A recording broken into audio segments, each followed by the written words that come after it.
আজকে আমাদের doctor সুপর্ণার episode 2। তো সেখানে আমাদের প্রশ্ন হচ্ছে ম্যাম যে লোকে যেটা ভাবে আইভিএফ হচ্ছে খুব পেইনফুল এন্ড এটা হচ্ছে বাজেট ফ্রেন্ডলি না, এটার অনেক বেশি কস্ট। ম্যাম আপনি যদি এই সম্পর্কে একটু বলেন। খুবই ভালো প্রশ্ন এটা।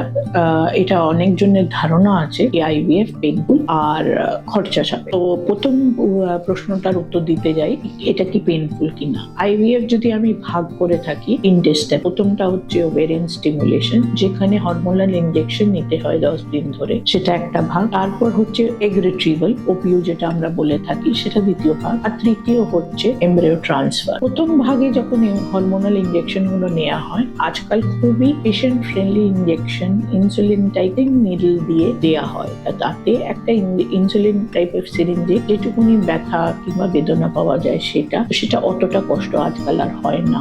দ্বিতীয় ভাগটা যেখানে ডিমগুলো তোলা হয়, সেটা অজ্ঞান করে তোলা হয়, ওই জন্য পেশেন্ট কিছুই বোঝে না। আর তৃতীয়টা যেখানে ভ্রূণ প্রস্থাপন করা হয়, সেটা খুবই সহজ ভাবে করে দেয়া হয়, সেখানেও কোনো ব্যথা বেদনা পেশেন্ট অনুভব করে না। পেশেন্টের এই ধারণা আইভিএফ খুবই ব্যথা দেয়, সেটা কিন্তু একদমই। আজকাল যত দিন যাতে সায়েন্স উন্নতি করছে, উচ্চাধুনিক জিনিসপত্র আসছে, এখন নতুন ভাবে নিডল ফ্রিও ইনজেকশন আসছে, যেখানে নিডলও নেই, সেই পদ্ধতিও আসছে, আরো যেন পেশেন্ট কমফোর্টেবল ফিল করে। এবার আসলাম তোমার দ্বিতীয় প্রশ্নটায়, এটা কি এক্সপেন্সিভ? হ্যাঁ, সাধারণ চিকিৎসার মতন না হলেও একটু খরচা সাপেক্ষ। কেন কি, একটা ল্যাব মেনটেন করার জন্য যে জিনিসপত্র যা ইনস্ট্রুমেন্ট লাগবে তার একটা খরচা থাকে, কিন্তু তাও ইট ইজ বাজেট ফ্রেন্ডলি। এটা পেশেন্ট নিজের থেকে যদি না জোগাড়তে পারে, ইএমআই এর ব্যবস্থা থাকে, যেখানে ইএমআই করেও পেশেন্টের নিয়ে সাহায্য নিয়ে জিনিসটাকে করতে পারে। So all